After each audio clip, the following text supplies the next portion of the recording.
weapons, and this has been not only observed by independent Western specialists, but the head of the anti-missile program in Israel has said very explicitly that yes, Iran's ballistic missiles are armed with conventional weapons. That has been the case from the beginning of their missile program.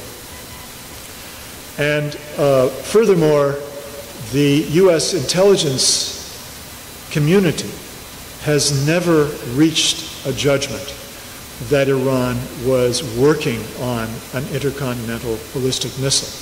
What they have said in the past was that if Iran were to be given appropriate or necessary assistance by a foreign country, meaning Russia, although it was not stated, that Iran would be able to test an intercontinental ballistic missile. That's the farthest that the U.S. intelligence community has ever gone.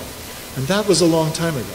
And more recently, they don't even say that much, because it's so clear that Iran has not been working on an intercontinental ballistic missile. And indeed, there is absolutely no reason on earth for Iran to even think about working on an intercontinental ballistic missile.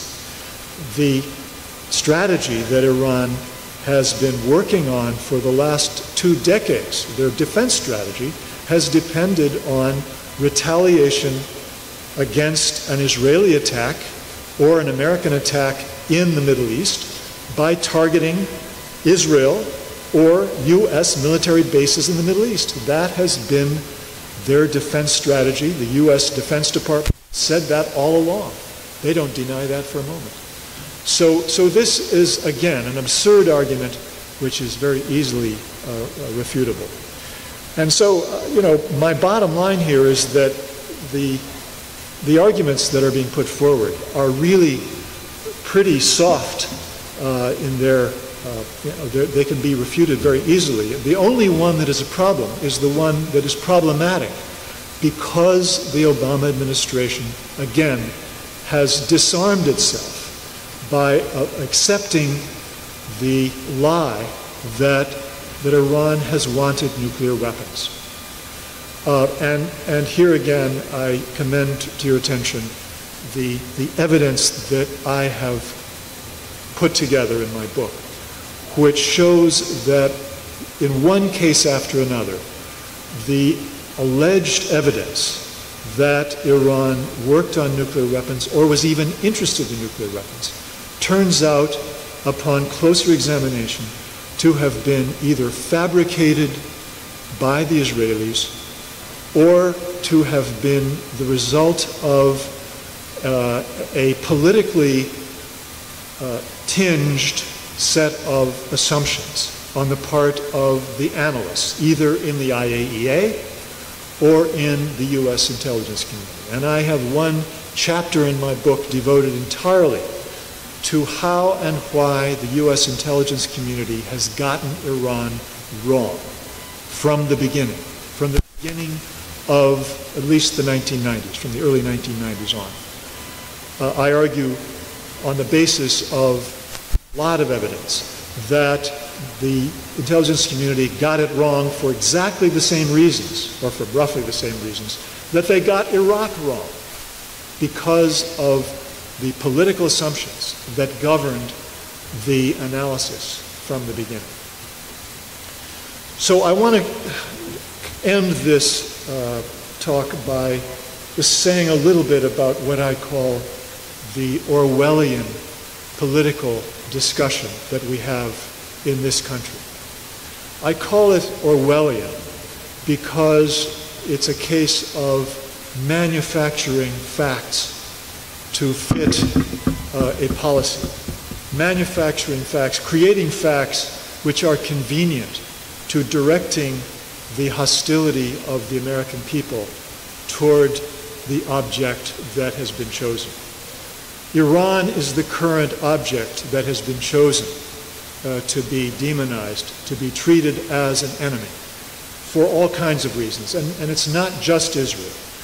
The Department of Defense has its own vested interests in having Iran as an enemy because it's extremely important to a lot of programs, specifically the most expensive research and development program in the history of the Pentagon, the Missile Defense Program.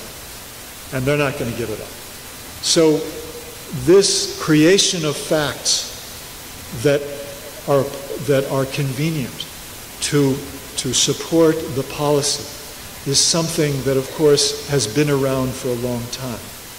But I think that it has reached its fulfillment. It's reached its highest point in the case of Iran because absolutely nothing about the line that has been put out there, about the history of the Iranian nuclear program, is true.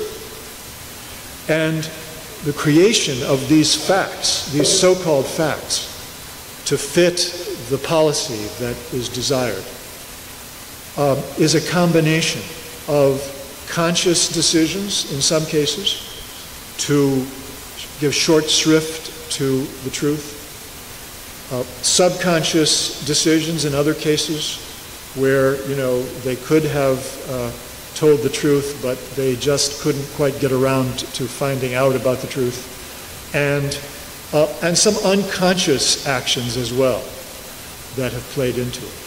It's not all a conscious lie, but it's a combination of different kinds of lies that add up to a process that systematically creates facts to fit the policy.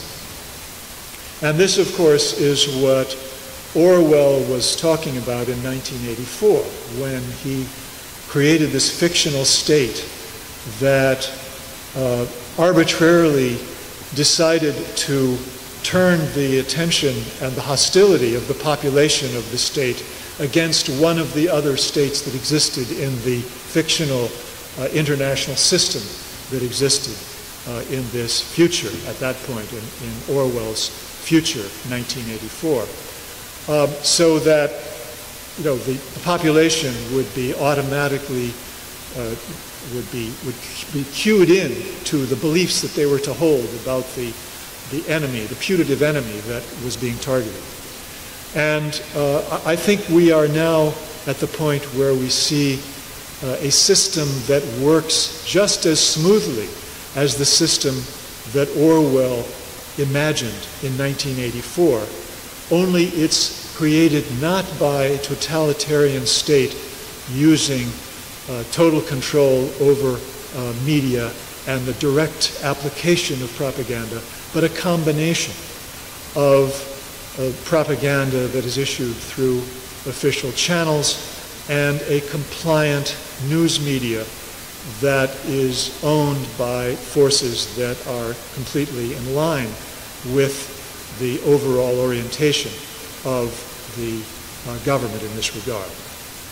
And so it seems to me we are in a situation where the challenge that we face is not merely to defeat this effort to kill the agreement, which is so important as a defense against the threat of war in the future with Iran, but also to begin to push back against this Orwellian system of political discussion about war and peace that has been carefully crafted over the years in the United States. So I thank you again for your attention. I thank you for your interest in this, and I hope we can discuss further your comments and your questions. Thank you.